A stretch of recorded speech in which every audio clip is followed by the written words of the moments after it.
கேவலமா இல்ல, வெக்கமா இல்ல, மானம் சூடு சொரண ஒண்ணும் இல்ல. உங்க முகத்தை கண்ணாடியில பாக்குறீங்களா? ஏன் ஏதாவது சரியில்லையா? கண்ணாடி ஐயே இல்லம்மா.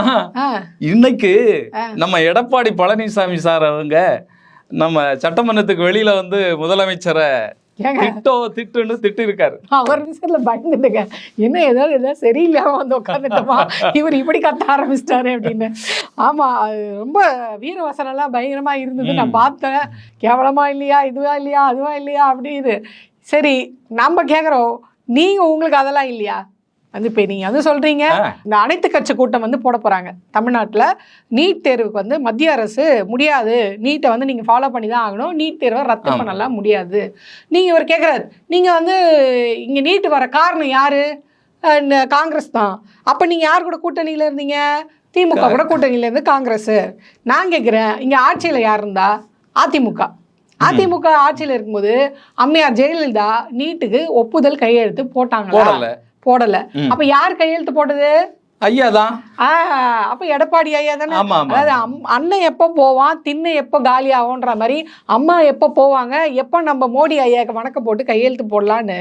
அதாவது காங்கிரஸ் கொண்டு வரும்போது எந்த மாநிலங்கள் விருப்பம் இருக்கோ அந்த மாநிலங்கள் அந்த நீட்டை ஏத்துக்கலாம், விருப்பம் இல்லாதவங்க விட்டுருங்க அப்படின்னாங்க.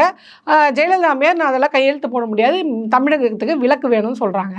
அதே மாதிரி அவங்க இருக்க வரையும் அவங்க ஸ்ட்ராங்காக இருந்தாங்க.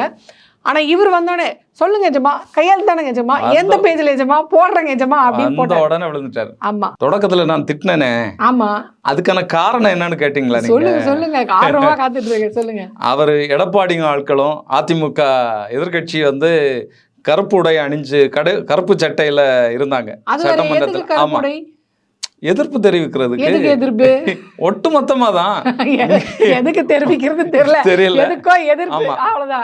முந்தனத்துக்கு பிளக் கார்ட்ஸ் எல்லாம் ஏந்திட்டு வந்தாங்க, தியாகின்ற பேட்ஜ் போட்டு வந்தாங்க.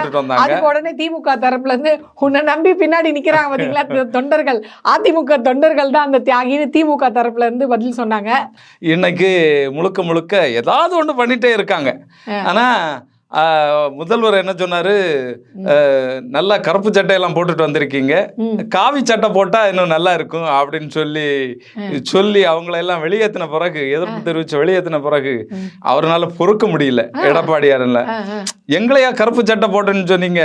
1999 பாஜகவோட கூட்டணி வச்சது யாரு? நான் மட்டும்தான் காவியா, நீங்க கனெக்ஷனே இல்லையா அப்படின்ற மாதிரி கேட்டாங்க. 1999 நீங்களும் தானே பிஜேபி கூட கூட்டணி வச்சீங்க அப்படின்னு அவர் கேக்குறாரு. அவர் என்ன சொல்றாருன்னா, நாங்க முதுகெலும்பு உள்ளவங்க, கூட்டணினா கூட்டணின்னு சொல்லுவோம், இல்லன்னா இல்லன்னு சொல்லுவோம், நாங்க ஒழிச்சு மறைச்சு பேச மாட்டோம் அப்படின்னு சொல்றாரு. கொண்டு போய் கட்சி அடமானம் வச்சீங்க. நான் என்ன கேக்குறேன், இவங்களாவது கூட்டணி தான் வச்சாங்க, ஏதாவது முரண்னா வந்துருவாங்க, கூட்டணி வேண்டாம் போங்கன்ட்டு அடுத்து காங்கிரஸ் கூட போயிடுவாங்க. நான் என்ன கேட்குறேன், நீங்கள் எதுக்கு கொண்டு போய் உங்கள் கட்சியை அடமானம் வச்சிங்க? இன்னைக்கு யாரை, எந்த கட்சியை பிஜேபி த்ரெட்டன் பண்ணுது? ரெட்டலையை முடக்கிடுவேன் அப்படின்னு சொல்லுது, அதுக்கப்புறம் கட்சிக்குள்ளே உட்பூசலை பண்ணுது. செங்கோட்டையன் போய் டெல்லியில் பார்க்குறாரு, நீங்கள் போய் டெல்லியை மீட் பண்ணுறீங்க. இப்படி உங்கள் கட்சியிலேருந்து தானே டெல்லிக்கு போய் மீட் பண்ணுறீங்க. ஆனால் எனக்கு சிஎம் கேண்டிடேட் கொடுங்கண்ணா, ஆனால் எனக்கு சிஎம் கேண்டிடேட் கொடுங்கண்ணான்னு அங்கே போய் கெஞ்சிருது யாரு? அப்போ ஏதோ ஏமாலியா சின்னம்மா இருந்தாங்க, அவங்க கையில் காலில் விழுந்து அம்மா கார் டயர் வரையும் விழுந்தீங்க. அதுக்கப்புறம் சின்னம்மா வந்தாங்க, காலில் விழுந்தீங்க, முதல்வர் ஆனீங்க. இன்னைக்கு வேற யார் காலில் விழுறதுன்னு தெரியல, நேரம் மோடி கிட்ட போனீங்க, விழுந்துட்டீங்க. இல்ல, அத கூட அவர் வெளியில இன்னும் இன்னைக்கு வரைக்கும் சொல்லல. கூட்டணி அப்படிங்கறத அவர் சொல்லல. அவர் கூட்டணியை முடிவு பண்ணாதானங்க அவர் சொல்லுவாரு. அவரை முடிவு பண்ண வைக்கிறாங்க. இந்த ஏதாவது ஒரு விரலை தொடு அப்படின்னாங்க. என்னடா ஒரு விரல் நட்டு ஏதாவது ஒரு விரல், உனக்கு ஒரே ஆப்ஷன் தான் கூட்டணி, வேற ஆப்ஷன் கிடையாது, வேற ஆப்ஷன் கிடையாது அப்படின்ற மாதிரி எடப்பாடி அவர்களுக்கு ஆப்ஷன் இல்லை. ஆனால் கடைசி நேரத்தில் ஏதாவது ஒரு மாற்றம் நிகழ்ந்துடாதா அப்படின்னு தான் அவர் வந்து வெயிட் பண்ணிட்டு இருக்காரு. இது மட்டும் இல்லாமல் இவர் பேசின இந்த பேச்சுக்கு திமுக தரப்புல இருந்து ஒரு கேள்வி கேட்டிருக்காங்க. என்ன கேட்டிருக்காங்கன்னா, எங்களை சொல்றீங்கல்ல, இந்த இதை விட்டுருங்க, துரோகி யாருன்னு பாருங்க, அது அதிமுக இருக்க எடப்பாடி தான். நம்பர் 1 துரோகி யார் அப்படின்னு பாத்தீங்கன்னா அது எடப்பாடி அவர்கள் தான். வரிசையா வருமே, அது ஏன்னா லிஸ்ட் நிறைய இருக்கு. துரோகம் ஓபிஎஸ் அவர்களுக்கு பண்ண துரோகம் தான். சின்னம்மாக்கு இவரை நம்பி கொடுத்துட்டு போனாங்க பாத்தீங்களா, இவங்க என்ன நினைச்சாங்கன்னா இன்னைக்கு ஜெயலலிதா அவர்கள் ஓபிஎஸ் கிட்ட கொடுத்தாங்க, ஓபிஎஸ் அவங்க வெளியே வந்த உடனே திருப்பி அம்மாக்கே அந்த முதல்வர் சீட்டை கொடுத்தாங்க பாத்தீங்களா, அந்த மாதிரி இவர் ஒரு தியாகி கிட்ட கொடுத்தா திருப்பி நம்மளுக்கு வந்துடும் கொடுத்தாங்க. அவங்களுக்கு துரோகம் பண்ணீங்க. அப்புறமா இப்போ சமீபமா செங்கோட்டையன் அவர்கள் என்ன சொல்றாங்கன்னா, எங்களை மதிக்கிறதே இல்லை, தன்னிச்சையா முடிவெடுக்கிறாரு. இதெல்லாம் எங்க இருந்து ஆரம்பிக்குதுன்னா, எப்படி ஜெயலலிதா அம்மையார் அப்போ கட்சி ஆரம்பிக்கும் போது அவங்களுக்கு மேலே இருக்க அந்த சீனியர்கள்லாம் எல்லாரும் இல்லாமல் காலி பண்ணிட்டு புது இதுவெல்லாம் போட்டு கொண்டு வந்து கட்சியை பில்ட் பண்ணாங்க. ஏன்னா நான் சொல்றது தான் ஃபைனலா இருக்கணும், நீங்களால தன்னிச்சையா முடிவு எடுக்க ஒருத்தர் வந்து அன்னைக்கு பிரஸ் மீட் கொடுக்க முடியாது அந்த காலத்துல. ஆனா இன்னைக்கு நினைச்ச பக்கம்லாம் பிரஸ் மீட், ஒரு பக்கம் ஜெயக்குமார் கொடுப்பாரு, ஒரு பக்கம் சைதை துரைசாமி கொடுக்குறாரு, ஒரு பக்கம் செங்கோட்டையன், ஒரு பக்கம் கட்சியில இருந்து ஆளாளுக்கு முடிவு எடுக்கிறது யாருன்னே தெரியல. செங்கோட்டையன் பாக்குறாரு, இவர் சொல்றாருல டம்மி முதல்வர், நீங்க தான் டம்மி பொதுச் செயலாளரா இருக்கிறீங்க அப்படின்னு திமுக சார்பில் இருந்து பாத தாங்கி அப்படின்னு சொல்லி ஒரு பட்டம் கொடுத்துருக்காங்க இபிஎஸ் அவர்களுக்கு, புதிய பட்டம். ஏன்னா அவர் என்ன சொன்னாலும் அதை அப்படியே கேட்டுக்கிறாரு, அனுசரிச்சு போறாரு. அதனால எங்க திமுகவை பார்த்து இந்த மாதிரியான வார்த்தை கேட்கறதுக்கு எடப்பாடி அவர்களுக்கு என்ன தகுதி இருக்கு?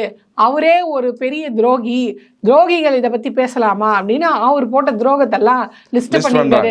பாஜக கூட எங்களுக்கு கூட்டணியே இல்லை, இனி பாஜகவுக்கு எங்களுக்கு ஒண்ணுமே இல்லைன்னு சொன்னவர் திடீர்னு திமுக வீழ்த்துறதா எங்களுக்கு வேலை, திமுக ஒழிக்கிறதுக்காக எந்த கட்சிக்கு வேணாலும் கூட்டணி இருப்பேன்னு சொல்றீங்களே, நீங்க மானத்தை பத்தி மரியாதை பத்தி பேசலாமா?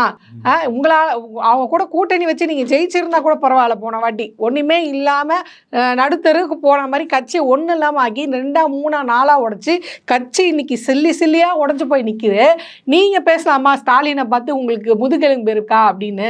சொல்லுங்க எஜமா, கையெழுத்து தானே எஜமா, எங்க போடணும் சொல்லுங்க, எந்த பேஜ்ல போடணும், எத்தனை கையெழுத்து போடணும்? அந்த சிவாஜி படத்துல ரஜினி போடுவார் பாத்தீங்க, அந்த மாதிரி கையெழுத்து போட்டவர் எடப்பாடி அவர்கள். அவர் எதுக்கு கையெழுத்து போட்டாருன்னு நம்மளுக்கு தெரியும். இதுக்கு மட்டும் இல்ல, மெட்ரோ இதுக்குன்னு என்னென்னலாம் கொண்டு போய் அடமானம் வைக்க முடியுமோ அதுக்கெல்லாம் அடமானம் வச்சவர் தான் இவரு. தலைவர் காகிதத்தை காட்டின உடனே கையெழுத்து போட்டுருவாரு. ஆமா. அப்போ நமக்கு 2 வருடம் வந்து நீட்ல இருந்து விலக்கு வாங்கியிருந்தது தமிழக அரசு. ஆனா எடப்பாடி பழனிசாமி அவர்கள் 2017 வந்த உடனேயே இதுல கையெழுத்து போட, இது மட்டும் இல்ல, இன்னும் 2 திட்டங்கள்ல வேற அவர் கையெழுத்து போட்டு எல்லாத்தையுமே வரட்டும் அப்படின்னு சொல்லி தார வார்த்தை கொடுத்துட்டாரு. ஆனா இன்னைக்கு அவரு வெளிவேசமா எல்லாம் பேசிட்டு இருக்கிறாரு, அண்ணன் சீமானு கூட சேர்ந்து எல்லாமே பண்ணிட்டு இருக்கிறாரு. ஆனா இந்த தெம்பு எங்க இருந்து வந்ததுன்னு தான் தெரியல நமக்கு. அதாவது அவரு பாட்டு ஒழுக்கமா தான் இருந்தார், ஏன் சும்மா போய் சொல்லணும். அவர் என்ன நினைச்சாரு, விஜய் தம்பி வருவாரு, கூட்டணி வைப்பாரு, அடுத்து நம்ம தான் விஜய்க்கு அடிக்கிற அலையை அப்படியே நம்ம பக்கம் திருப்பிடலாம், கூட்டணி வச்சிடலாம். விஜய் யோசிச்சாரு, இல்ல நம்ம கூட்டணி வச்சோம்னா அது அவருக்கு நன்மை, நமக்கு ஆப்பா போயிடும், நம்ம முழிச்சுக்கோ அப்படின்னு முழிச்சுக்கிட்டு நாம கூட்டணிக்கு அவர் வந்து எப்படி கொடுக்கவே முடியாத ஒரு இதை கேட்குறாரு, டீலிங்க. விஜய் வந்து என்ன சொல்றாரு, பாதிக்கு பாதி தொகுதி பங்கீடு, நீ இந்த முதல்வர், நான் துணை முதல்வர் அப்படின்ற டீலிங் வச்சார். சரி, அதுக்கு ஓகே சொன்னா என்ன, நம்ம என்ன கேட்டாலும் இவர் ஓகே சொல்லாரு, இன்னும் கொஞ்சம் இறங்கி கேட்போம் அப்படின்ட்டு. இல்ல நீங்க துணை முதல்வர், நான் முதல்வர் அப்படின்னு அவங்க அறிவிச்சாங்க. எங்க தலைவர் யாரு தலைமை பொறுப்பேற்றுக்கிறீங்களோ அவங்க கூட கூட்டணின்னு இவர் முழிக்க ஆரம்பிச்சிட்டாரு. இதுக்குள்ள ஒரு முக்கியமான ஃபைல் போய் அங்க மாட்டிக்கிச்சு. யாருதுன்னா மித்தனோட ஃபைல் வந்து பிஜேபி தலைமையில மாட்டிச்சு. உடனே கூப்பிட்டு இவங்க விசாரிக்க ஆரம்பிச்சிட்டாங்க. என்னப்பா ஃபைல் இருக்கு, எப்படிப்பா அங்கே நான் நடவடிக்கையெல்லாம் பார்த்துட்டு தான் இருக்கேன், இந்த மாதிரி டீலிமிட்டேஷனுக்கு ஆதரவு கொடுக்குறேன், அது மட்டும் இல்லாமல் இங்கே வந்து உங்கள் பாராளுமன்றத்துலேயும் உங்களோட எம்பிங்க வந்து எதிராக ஓட்டு போடுறாங்க, என்ன நடச்சிட்டு இருக்கீங்க, தம்பிக்கு ரைடு விட்டுடலாமா, உள்ளே போட்டுடலாமான்னு எடப்பாடி பயந்துட்டார். அண்ணா அதெல்லாம் வேணாங்கண்ணா, என்ன சொல்றீங்களோ நான் கேட்கறேங்கண்ணா, கட்சி பொதுச் செயலாளர் இது எனக்கு கொடுத்துருங்கண்ணா, நான் சிஎம் கேண்டிடேட்ண்ணா. வேற இன்னொரு அண்ணா இதே மாதிரி இன்னொரு டவுன்ல ஒருத்தர் பேசிட்டு இருப்பாரு பாருங்க, அது வந்துங்கண்ணா, அந்த அண்ணா மட்டும் வேணாங்கண்ணா.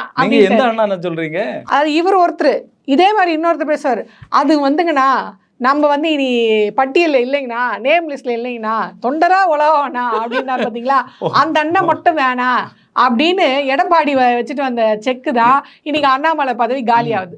இதெல்லாம் நான் ஏன் சொல்ல வரேன்னா, இங்கே நல்லா இருந்தார் அவர், உண்மைக்குமே வந்து டீலிமிட்டேஷனுக்கு அனைத்து கட்சி கூட்டினோடனே சரின்னு சொன்னாங்க, பாராளுமன்றத்திலையும் போய் சரின்னு இது ஒப்புதல், அதாவது எதிர்த்து ஓட்டு போட்டாங்க, ஒழுங்கா போயிட்டு இருந்தவரை அங்க கூட்டிட்டு போய் அமித்ஷா வேப்பில் அடிச்சிருக்காரு, மகனை இதெல்லாம் பாத்துக்க, இதெல்லாம் என் கையில இருக்கு, இதை மீறி உள்ள வச்சிருவோம் பாத்துக்கன்னு. இப்ப அங்க என்ன சொல்றாங்களோ அதை பத்தி தான் அவர் செய்தான். அதாவது ஆந்திராவில் இருக்க திருப்பதி கோயிலுக்கு போனோம்னு வச்சுக்கோங்களேன், அங்கே போய் கோவிந்தா தான் போடணும், அங்கே போய் அரோகரா போட்டா இவன் யார் அவன் கோவிந்தா போடாமல் அரோகரா போட்டுட்டு இருக்கான் அப்படின்னு நம்மளை தனியாக பார்ப்பாங்க. அதனால இப்போ அவர் அங்கே போயிட்டார், அங்கே பிஜேபி கூட்டத்துக்குள்ள போயிட்டார்.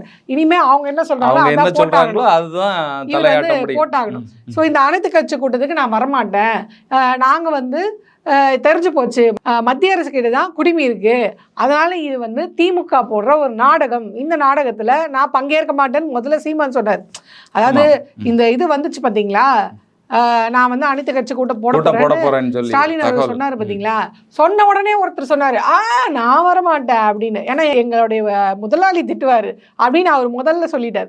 ரெண்டாவது அண்ணாமலை அவர்கள் சொல்லிட்டார் நான் வரமாட்டேன், ஏன்னா நாங்க கேட்ட கேள்விக்கு இவங்க வந்து பதிலே சொல்லல, அதனால நாங்க வரமாட்டோம் அப்படின்னு அண்ணாமலை அவர்களும் வந்து பல்ட்டி அடிச்சிட்டாரு. இப்ப மூணாவதா இவர் போய் தானே ஆகணும், கூட்டணி வைக்கிற கட்சியாச்சே, இல்லைன்னா ஃபைல் மூவ் ஆயிடுமே, அதனால அவரு வந்து அது வேற. சீமான் அதிமுக கூட கூட்டணி, பிஜேபி கூட கூட்டணி எல்லாம் அப்படின்னு ஒரு பேச்சு கூட ஓடிட்டு இருக்கு. அது ஓடிட்டு இருக்கு. அது வந்து என்ன சொல்றாங்க அப்படின்னு பார்த்தீங்கன்னா, விரைவிலே சீமான் வந்து மோடி அவர்களை சந்திக்க போறாங்க. அதாவது இவரா பில்டப் கொடுத்துட்டார். யாரு? அண்ணாமலை இல்லைன்னா பிஜேபிங்க தமிழகத்தில் ஒன்றும் இல்லைன்னு சொன்னார் பார்த்தீங்களா. ஸோ இதை வச்சு இவர் எப்படியாவது விட்ட இடத்த பிடிக்கலான்னு பார்த்தாரு. ஆனால் நடக்கலை, ஏன்னா நீ கொடுத்த டேட்டா எல்லாம் ஃபெயிலு, நான் வேற ஆளை மாற்ற போறேன்னு உடனே சீமானை போய் அமித்ஷா அவர்கள் மண்டையை கழுவி அண்ணன் சீமான் வந்து பெரிய ஆளு அப்படி, ஏன்னா அவர் ஒரு பெரிய டஃப் காம்படிட்டர். எதுக்குன்னா நோட்டாக்கு டஃப் காம்படிட்டர். இந்த மாதிரி ஒரு டஃப் காம்படிட்டர் நீங்க விட்டுட்டீங்களே, அவரை தூக்கி உள்ள போடுங்க அப்படின்னு சொல்லி தான் உள்ள போட்டிருக்காங்க. என்னம்மா நீங்க இப்படி சொல்றீங்க? அண்ணாமலை வந்து பிரதமர் வேட்பாளர். இது எப்போ யார் சொன்னா? நம்ம ரங்கராஜ் பாண்டே தான் சொல்லி இருக்கிறாரு. அவர் பிரதமர் வேட்பாளரா நிக்கிறதுக்கான தகுதியான ஆளு. அவருடைய வரலாறு இன்னும் அரசியல் வரலாறு, அரசியல் பயணம் இன்னும் நின்றுட்டே போகும் அப்படின்னு சொல்லி இருக்கிறாரு. அதாவது இந்த விஷயம் பிரதமருக்கு தெரியுமா அப்படின்றது தான் நம்மளோட கேள்வியா இருக்கு.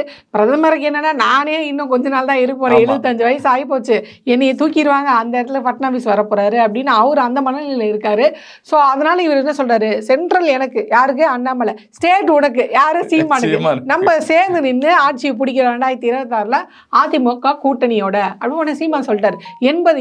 80+ இடம் எங்களுக்கு, நான் தான் சிஎம் வேட்பாளர்.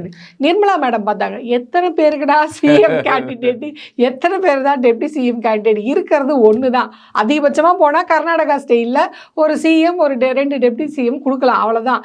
இல்லை வரவங்க எல்லாம் யார் யார்? டிடிவி அமமுக இருக்காரு, நான் தான் துணை முதல்வர், நீ சிஎம்ஐ யாரை வேணாலும் போடுங்க, நான் தான் துணை முதல்வர். பாஜக தலைவராக தேர்ந்தெடுக்க போறாங்க, அவங்க துணை முதல்வராக இருப்பாங்க. இப்போ வானதி இருக்காங்க, ஏன் நான் இந்த கட்சியில் எத்தனை நாள் ஒழிச்சிருக்கேன், எனக்கு டெப்டி சிஎம் பதவி கொடுங்க. சின்னம்மா இருக்காங்க, ஜெயலலிதா கூட இருந்துட்டு இருக்கேன், அம்மா கூட இருக்க அனுபவம் எனக்கு தான் இருக்கு, நான் தான் சின்னம்மா, நான் தான் முதல்வர் ஆகணும்ன்றாங்க. அவங்க டெப்டி சிஎம் கேட்க மாட்டாங்க, நான் ஆனா முதல்வர் டைரக்டா அப்படிதான் அப்படின்னு அவங்க அதை கேட்குறாங்க. இப்போ பிஜேபிக்கு புரியல, யாரை முதல்வர் ஆகுறது, யாரை வந்து துணை முதல்வர் ஆகுறது, லிஸ்ட் நீண்டுகிட்டே போதே என்ன பண்றதுன்னு அவருக்கு தெரியல. அவரு எடப்பாடி வந்து பேசினது 2026 ஸ்டாலின் அவர்கள் வந்து எதிர்கட்சி வரிசையில் உட்கார்வாராங்கிறதே மிகப்பெரிய சந்தேகம், கேள்விக்குறி. அந்த கட்சி வந்து துடைத்தெறியப்படும் அப்படின்னு சொல்றாரு. ஆனா போற போக்க பார்த்தா எடப்பாடி அவர்கள் தான் இனி அரசியல்ல இருப்பாரா, அதிமுக அப்படிங்கிற ஒரு கட்சி இருக்குமா அப்படிங்கிறது தமிழக மக்களுக்கு எதிரான ஒரு கட்சியில தமிழர்களுக்கு துரோகம் பண்ண ஒரு கட்சியை கூட போய் கூட்டணி பேசிட்டு இருக்கிறாங்க. அப்ப நமக்கு தெரிஞ்சதுதான் இவங்க எங்க போய் விழுவாங்க அப்படிங்கிறது நமக்கு தெரிஞ்சதுதான். காலம் இதுக்கெல்லாம் பதிலை சொல்லும். பாப்போம். அனைத்து கட்சி கூட்டம் போடுறாங்க. இதுல வந்து சீமான் கட்சி இல்ல, பாஜக இல்ல, ஏன்னா இவங்க 2 பேரும் அண்ணன் தம்பிங்க, அப்படிதான் இருப்பாங்க. இவர் தலைவர், அவர் தளபதி, அதனால தலைவரும் தளபதியும் கலந்துக்கல. அடுத்ததான் இவரு சொல்லிட்டாரு, இது வெறும் நாடகம், அதனால நாங்க கலந்துக்க மாட்டோம் சொல்லியிருக்காரு. எல்லாம் அடிச்ச வேப்பலை அப்படி, அதனால பொறுத்து இருந்து பார்ப்போம். வேப்பில வேலை செஞ்சுதான் வேலை செய்யலையான்னு பொறுத்து இருந்து பார்ப்போம். அனைத்து கட்சி முடிவு என்ன மாதிரியான தீர்மானங்கள் போடுறாங்க.